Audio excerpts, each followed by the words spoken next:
नमस्कार, मी मधुरा। आज काय बनवूया या जगातील सर्वात कठीण प्रश्नाचं उत्तर सोपं करायला मी आली आहे। चला तर मग सुरुवात करूया। आज काय बनवूया? आज आपण प्रवासात मस्तपैकी 8 दिवस खुसखुशीत राहणारी मसाला पुरी किंवा तिखट पुरी कशी बनवायची ते बघणार आहोत।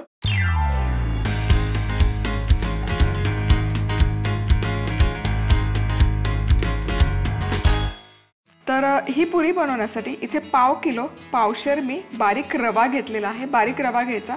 बारीक रवा नसेल तर मग इन दॅट केस तुमच्या घरामध्ये जाड रवा असेल तो मिक्सरला फिरवा आणि तो रवा इथे वापरू शकता। आता इथे ना मी ठेचा एक तयार करून घेतला। यामध्ये मिक्सरच्या भांड्यामध्ये आलं, लसूण, हिरवी मिरची, त्याचबरोबर जिरं, ओवा आणि कोथिंबीर असे सगळे जिन्नस घातले आणि मिक्सरमध्ये फिरवून छान त्याचं असं ओबडधोबड पेस्ट केली आणि खूप छान सुवास येतो या पेस्टचा। आता ही तयार झालेली पेस्ट किंवा हा ठेचा हा पूर्ण घालूया आणि हे वाटण करत असताना यामध्ये अजिबात पाणी वापरलेलं नाही आहे। आता यामध्ये घालते पाव कप तूप जे कडकडीत गरम करून घेतलेलं आहे। तुपामुळे काय होतं ना, एकदम हलका म्हणजे खस्ता बनतात या पुऱ्या। कुरकुरीत एक प्रकार असतो आणि खुसखुशीत, तर या पुऱ्या मस्त खुसखुशीत बनतात तुपाचं मोहन घातल्यामुळे। गरम मसाला, लाल तिखट, धनेपूड, हळद आणि चवीनुसार मीठ। आता हे सगळं आधी व्यवस्थित चमच्याने एकजीव करूया कारण तूप गरम आहे। चला, चमच्याने असं छान एकजीव करून झालं की पुन्हा एकदा आहे ना हाताने हे तूप छान घोळवून घ्यायचं, रव्यामध्ये छान असं कालवून घ्यायचं।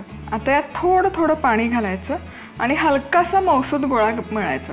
कारण काय ना, रवा आहे, रवा जसजसा वेळ जातो तसतसं पाणी सोक करून घेतं, ॲब्झॉर्ब करतं। त्यामुळे हलकासा, खूप नाही, जसं पोळीसाठी मळतो इतका पण मऊ नाही, पण हलकासा आपण मौसूद मळून घेणार आहोत। चला तर मग इथे ना हे मस्तपैकी असं पीठ मळून घेतलेलं आहे। तुम्ही बघू शकाल पाव किलो रवा होता तर 1 कप बरोबर मला पाणी लागलेलं आहे आणि खूप घट्ट नाही आणि खूप सैल नाही। आता यावर झाकण ठेवायचं आणि एक 15 मिनिटं मुरण्यासाठी हे ठेवूया। चला, इथे पुरी आहे ना, पुरीचं पीठ हे छानपैकी एक 15 ते 20 मिनिटं मुरवून घेतलेलं आहे आणि छान असं घट्टसर झालं। म्हणजे जेव्हा मळून ठेवलं होतं तेव्हा हलकंसं मऊ होतं, पण आता घट्टसर झालेलं आहे। आता याच्यातून आहे ना 4 पोर्शन करून घेऊयात। हे असं एकसारखा स्मूथ गोळा केला की लाटून घ्यायची, एक पोळी याची लाटून घ्यायची। बऱ्यापैकी पीठ घट्ट आहे त्यामुळे लाटायला थोडंसं जड जाते, पण हे असंच घट्ट पीठ हवं म्हणजे पुऱ्या आहेत ना छान खस्ता राहतात बरेच दिवस। चल, आता हे बऱ्यापैकी लाटून झाली की एखादं झाकण किंवा एखादी वाटी घ्यायची आणि याची पुरी पाडून घ्यायची।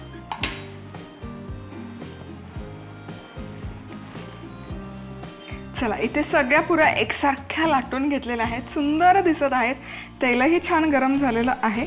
आता एक एक पुरी सोडूयात आणि तळून घेऊयात। आणि मी नेहमी सांगते, पुरी तळत असताना एक बाजू एकच वेळेस तळायची, सारखी उलटपालट करून नाही तळायची। कारण काय होतं, पुरीला पापुद्रा सुटतो, ती सच्छिद्र होते। तुम्ही सारख्या 2 बाजू उलटपालट केल्या तर ते तेल खूप पिते। बघा काय मस्त फुगलेली आहे पुरी। हलकंसं उचलून बघायचं खालची बाजू झाली आहे का नाही, नाही झाली मग थांबायचं आणि मगच उलटवून घ्यायची, गडबड नाही करायची। चला, आता ही दुसऱ्या बाजूनही छानपैकी तळूयात। वा, आता ही वरची बाजू पण छान खस्ता होईपर्यंत तळून घ्यायची। काय मस्त दिसतीये पुरी। आता ही काढूयात आणि बघा आवाज बघा, एकदम खस्ता बनतात या पुऱ्या।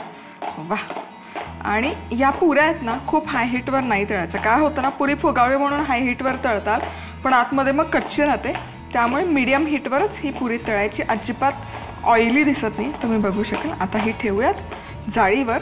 चला, आता याच पद्धतीने सगळ्या पुऱ्या मी तळून घेते।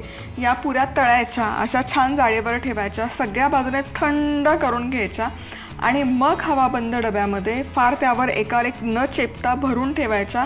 छान खस्ता खुसखुशीत राहतात, खरं 15 दिवस छान टिकतात, पण ऑन अ सेफर साईड मी सांगते की 8 दिवस छान राहतात. झटपट, खुसखुशीत आणि चविष्ट तिखट पुरी करण्यासाठी लागणारं साहित्य: 250 ग्रॅम बारीक रवा, आलं, 3 ते 4 लसूण पाकळ्या, हिरव्या मिरच्या, 1 चमचा जिरं, अर्धा चमचा ओवा, कोथिंबीर, साजूक तूप, 1 चमचा गरम मसाला, 1 चमचा लाल तिखट, 1 चमचा धणेपूड, 1 चमचा हळद, चवीनुसार मीठ, पाणी, तळण्यासाठी तेल. बारीक रव्यात आलं, लसूण, हिरवी मिरची, जिरं, ओवा, कोथिंबीरीची भरड, कडकडीत गरम तूप, गरम मसाला, तिखट, धणेपूड, हळद आणि चवीप्रमाणे मीठ घालायचं. सगळे जिन्नस मिसळून घेत हे पीठ मळून घेत साधारण 15 मिनिटं हे पीठ मुरवून घ्यायचं. आता गोळा परत मळून घेत अशा प्रकारे पोळी लाटत पुऱ्या पाडायच्या आणि मध्यम आचेवर तळायच्या. झाल्या आपल्या रव्याच्या झटपट मसाला पुऱ्या तयार. आज आपण ना गावरान पद्धतीचं जेवण कसं बनवायचं ते बघणार आहोत.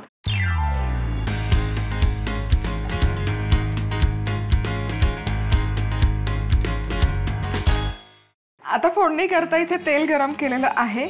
यामध्ये सगळ्यात आधी घालूयात मोहरी. आता यामध्ये जाईल जिरं आणि लसूण. लसूण फक्त परतून घ्या एखाद मिनिटभर.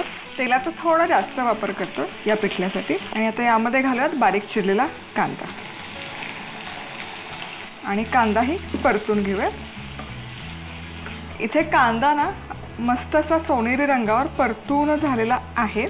आता यामध्ये दुसरं तिसरं काही नाही टाकायचं, फक्त लाल तिखट घालायचं. आणि लाल तिखट मी इथे भरपूर घेतलेलं आहे. जवळपास 3 मोठे चमचे लाल तिखट आहे. हे पिठलं असंच छान लागतं, भरपूर असं तिखट असतं. आता यामध्ये मीठही घालूयात चवीपुरतं. मिक्स करायचं. यामध्ये घालूयात पाणी मस्त. आणि पाण्याला आहे ना मस्त एक उकळी काढून घेऊयात. आता इथे आधनला मस्त अशी उकळी आली की गॅस आहे ना थोडा मंद आचेवर करून घ्यायचा. आणि यामध्ये ना आता चमचाभर बेसन घालायचं आणि हे छान ढवळत राहायचं. म्हणजे गुठळ्यांचं पिठलं बेसन ज्याला म्हणतात ना तसं करायचं. थोडं घालायचं आणि एक हाताने हे छान असं ढवळत घ्यायचं.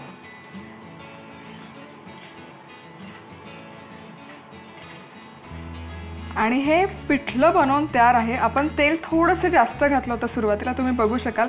जसं हे घुटून आपण शिजवतो ना तसं तो तवंगही तेलाचा वर येतो. आणि तुम्ही बघू शकाल मस्त अशी कन्सिस्टन्सी आली. म्हणजे गुठळ्या दिसतात ना बेसनच्या, त्या छान शिजल्या की तेलाचा तवंग असा मस्त वर येतो. आता यामध्ये घालूयात बारीक चिरलेली कोथिंबीर. आणि इतकं तेल तुम्हाला नसेल आवडत तर मग तेलाचा वापर थोडा कमी करा. आणि आता हे कसं खायचं? भाकरीसोबत भन्नाट लागतं. बाजरीची भाकरी, खरपूस भाजलेली बाजरीची भाकरी आणि गरमागरम हे गुठळ्यांचं लाल तिखटातलं पिठलं, किंवा मग गरमागरम वाफळता भात आणि पिठलं आणि कांदा. चमचमीत लाल तिखटाचं पिठलं करण्यासाठी लागणारं साहित्य: 3 चमचे तेल, 1 चमचा मोहरी, 1 चमचा जिरं, लसूण, कांदा, 3 चमचे लाल तिखट, मीठ, पाणी, बेसन, कोथिंबीर. गरम तेलात मोहरी, जिरं, लसूण आणि बारीक चिरलेला कांदा घालायचा आणि सोनेरी रंगावर परतायचा. आता तिखट, चवीप्रमाणे मीठ आणि पाणी घालायचं. पाण्याला उकळी आली की यात अशा पद्धतीने बेसन घालायचं आणि ढवळत शिजवायचं. झालं आपलं चमचमीत पिठलं तयार. आज आपण मेथीचं गरगटं बनवणार आहे.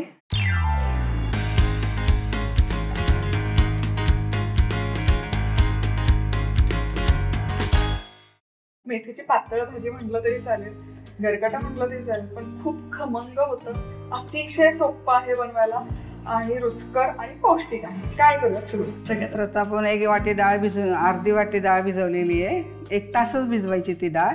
आधी डाळ टाकून घ्यायची. 1 तासभर छान अशी भिजवून घेतली आणि डाळ मस्त फुलली आहे, तुम्ही बघू शकता.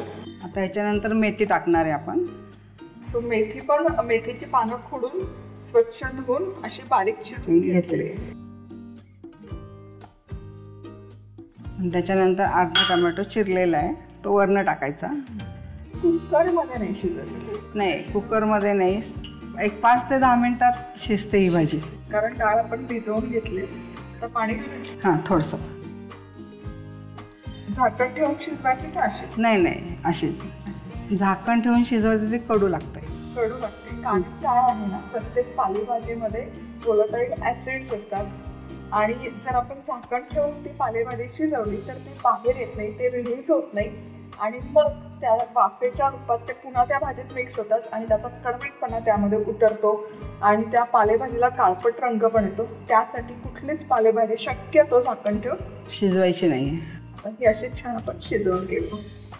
आता इथं आपण मेथी आहे, टमॅटो आणि डाळ एकत्र छान शिजवून घेतलेले आहे बघा. एकजीव झालाय.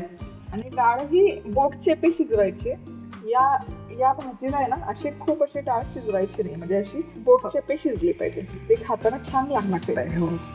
आता ह्याला आपण डाळीचं पीठ लावून घेणार आहे आणि नंतर वरनं तडका देणार आहे. तुम्ही आवडीप्रमाणे डाळीचं पीठ लावू. तुम्हाला घसा घट्ट किंवा जास्त लिक्विड लागत असेल पातळ तर मग तुम्ही तसं डाळीचं पीठ वापरू शकता. इथं आम्ही थोडी रस्सा जास्त ठेवतोय, डाळीचं पीठ कमी लावलंय. मग याचा रंगही बदलला नाही, हिरवागार रंग आहे मस्त. आता काय करूया, थोडंसं मीठ घालायचं. चला, डाळीचं पीठ छान शिजलं. हो. आता काय करूया, आता हे डाळीचं पीठ छान शिजून झाले त्याच्यामध्ये, तर आपण त्याच्यामध्ये आता थोडासा हा दाण्याचा कूट घालणार आहे की ते खाताना छान वाटतं. आणि आता पुढे काय करूया, आता याला तडका द्यायचा आपण. चला आता फोडणी करूया. सो फोडणीसाठी मोहरी, थोडंसं जिरं, हिंग, लसूण. तुम्हाला जर मिरची जर वाटून घालायची असेल वाटून घालता, आम्ही चिरून घेतलेली आहे. आता हिरवी मिरची टाकायची, लसूण तांबूस रंगावर झाला. नंतर शेवटी थोडी हळद. म्हणजे त्या भाजीला रंग सुरेख. आपला तडका तयार आहे. हा मस्त खमंग असं झाला. मेथीची गरगटी भाजी इथे बनवून आहे तयार. तुम्ही बघू शकाल रंग सुरेख झालेला आहे. मस्त अशी खमंग फोडणी बसली गरमागरम वाफाळत्या भातावर किंवा भाकरी सोबत छान. आणि पातळ केलं ना तर भाकरी चुरून त्यावर ही भाजी पण भन्नाट लागते. मेथीचं गरगट करण्यासाठी लागणारं साहित्य: अर्धा कप भिजवलेली डाळ, बारीक चिरलेली मेथीची पाने, अर्धा चिरलेला टोमॅटो, डाळीचं पीठ, शेंगदाण्याचं कूट, मीठ, तेल, मोहरी, जिरे, हिंग, लसूण, हिरव्या मिरच्या, हळद. भिजवलेली तूर डाळ, मेथी, टोमॅटो पाणी घालत शिजवून घ्यायची. आता यात डाळीचं पीठ आणि मीठ घालायचं. आता यात शेंगदाण्याचा कूट घालायचा. आता मोहरी, जिरं, हिंग, लसूण आणि हिरव्या मिरचीच्या फोडणीत हळद घालायची आणि ही फोडणी तयार मेथीच्या मिश्रणावर घालायची. झालं आपलं मेथीचं गरगट तयार. पनीर मसाला कसा बनवायचा ते बघणार आहोत.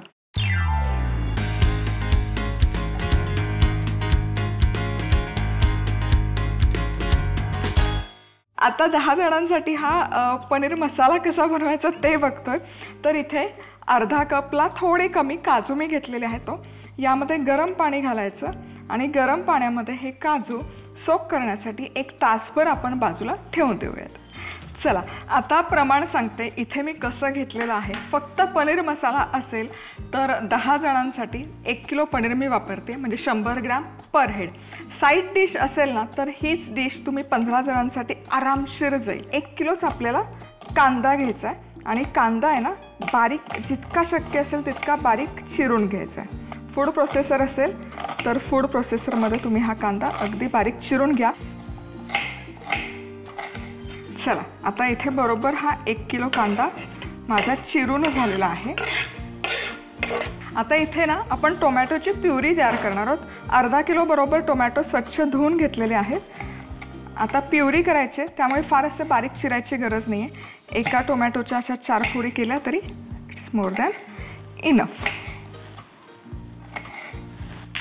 चला टोमॅटो देखील इथे अर्धा किलो कट करून घेतलेले आहेत मोठ्या मोठ्या चंक्समध्ये. आता हे टोमॅटो प्युरी आपण तयार करूयात. सगळे हे ओबडधोबड चिरलेले टोमॅटो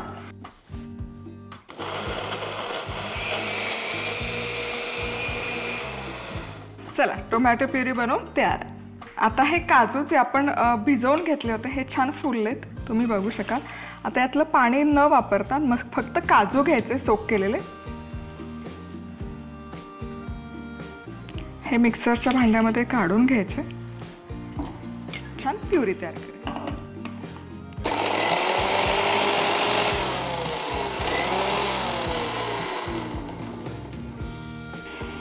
चला, काजू हलकेसे क्रश झालेले आहेत.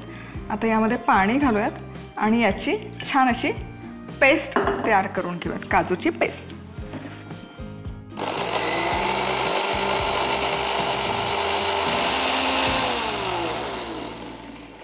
चला, ही पेस्ट बनवून आपली तयार आहे. हलकीशी पातळसर केलेली आहे मी, म्हणजे ती छान अशी वाटली जाते. आता पनीर मसाला तयार करूयात. तर सगळ्यात आधी 150 ग्राम इथे मी तेल गरम करायला ठेवलेलं आहे. यामध्ये घालूयात काजू. काजू का घातले ते सांगते. काय ना, जास्त प्रमाणात आपण पाहुण्यांसाठी हे बनवतो, तर छान असे हे तळलेले काजूवर गार्निश केले तर ते दिसायला अफलातून दिसतं, म्हणून काजू सुरुवातीला तळून घेते. चला, काजू मस्त खरपूस तळून झालेले आहेत. हे काढूयात बाउलमध्ये.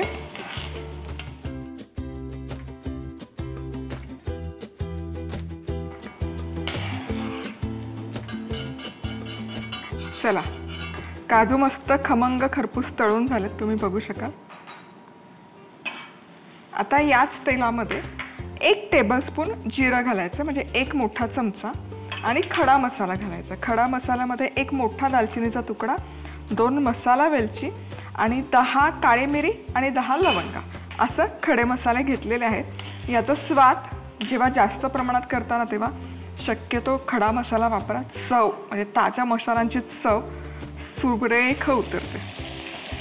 आता यात हा जो कांदा आपण 1 किलो चिरून घेतलेला आहे, हा सगळा कांदा घालायचा.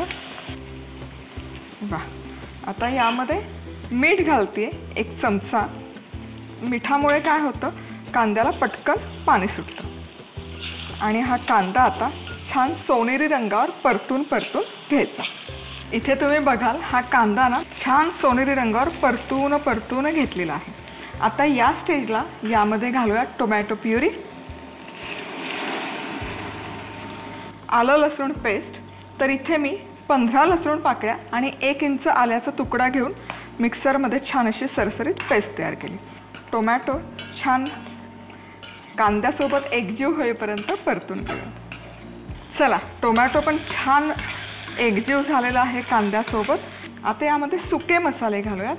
50 ग्रॅम लाल तिखट, 50 ग्रॅम धनेपूड, 50 ग्रॅम किचन किंग मसाला, हळद. आता टोमॅटो अर्धा किलो आहे आणि जेव्हा जास्त प्रमाणात आपण बनवतो ना, तेव्हा त्याचा आंबटपणा जास्त ग्रेव्हीत उतरतो. तो कमी करण्यासाठी 1 टेबलस्पून म्हणजे 1 मोठा चमचा यामध्ये छानपैकी आपण गूळ घातलेला आहे आणि त्याचबरोबर चवीनुसार मीठ. कांदा परतताना पण मीठ घातलं होतं, त्या अंदाजाने आपण यामध्ये मीठ घालायचं. आता हे फक्त एकजीव करून घ्यायचं. आता हा सगळा मसाला आहे ना, कढईच्या बाजूला आपण काढून घेऊ. ते का ते तुम्हाला कळेलच. आता या स्टेजला ह्यामध्ये मी घालते 1 टेबलस्पून बेसन. बेसन घालणं अगदी गरजेचं आहे जास्त प्रमाणात तुम्ही जेव्हा बनवता ना. आता हे बेसन हलकंसं भाजून घेऊया. आणि आता या स्टेजला यामध्ये आपण घालतोय काजूची पेस्ट जी आपण तयार केली होती. बघा, छान अशी दाटसर झालेली आहे. ही मिसळून घेऊयात. आणि आता हे सगळं एकत्र आणखी 5 मिनिटं शिजवून घ्यायचं. आता या स्टेजला यामध्ये घालूयात गरम पाणी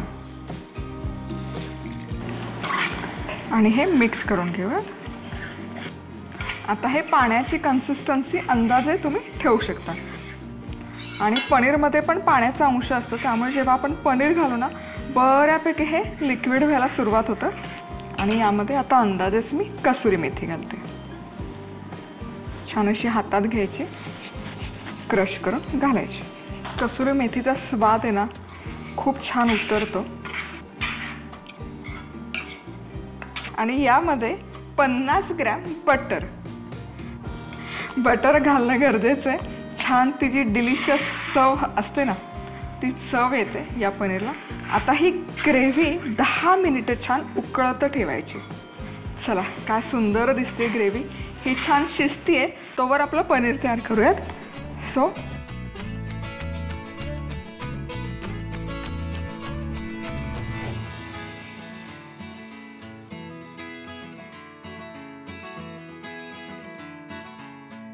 चला, आता हे पनीर यामध्ये घालून घेऊयात.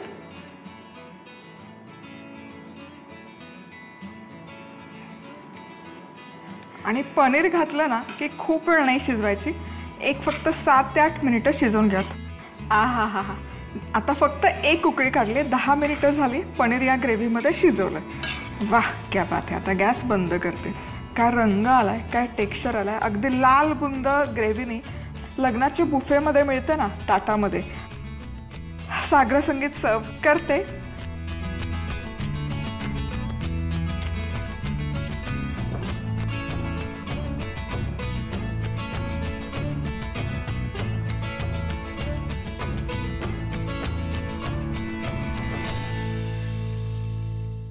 पनीर मसाला करण्यासाठी लागणारं साहित्य: काजू, 1 किलो बारीक चिरलेला कांदा, 500 ग्रॅम टोमॅटो, 150 ग्रॅम तेल, 1 मोठा चमचा जिरं, 1 दालचिनीचा तुकडा, 2 मसाला वेलची, 10 काळी मिरी, 10 लवंगा, आलं लसूण पेस्ट, 50 ग्रॅम लाल तिखट, 50 ग्रॅम धणेपूड, 50 ग्रॅम किचन किंग मसाला, अर्धा चमचा हळद, 1 मोठा चमचा गूळ, चवीनुसार मीठ, 1 मोठा चमचा बेसन, पाणी, 2 मोठे चमचे kasuri methi, 50 gram butter, 1 kilo paneer. गरम पाण्यात काजू भिजवून घ्यायचे आणि त्याची पेस्ट तयार करायची. कांदा बारीक चिरून घ्यायचा आणि टोमॅटोची प्युरी करायची. आता गरम तेलात काजू खरपूस तळायचे. आता जिऱ्याच्या फोडणीत खडा मसाला, कांदा आणि मीठ घालत कांदा सोनेरी रंगावर परतून घ्यायचा आणि यात टोमॅटो प्युरी, आलं लसूण पेस्ट, तिखट, धणेपूड, किचन किंग मसाला, हळद, गूळ, मीठ, बेसन, काजूची पेस्ट, पाणी, कसुरी मेथी आणि बटर घालत ह्या मिश्रणाला उकळी काढायची आणि पनीर घालायचं आणि हे मिश्रण एकत्र शिजवून घ्यायचं. झाला आपला 10 जणांसाठीचा पनीर मसाला तयार.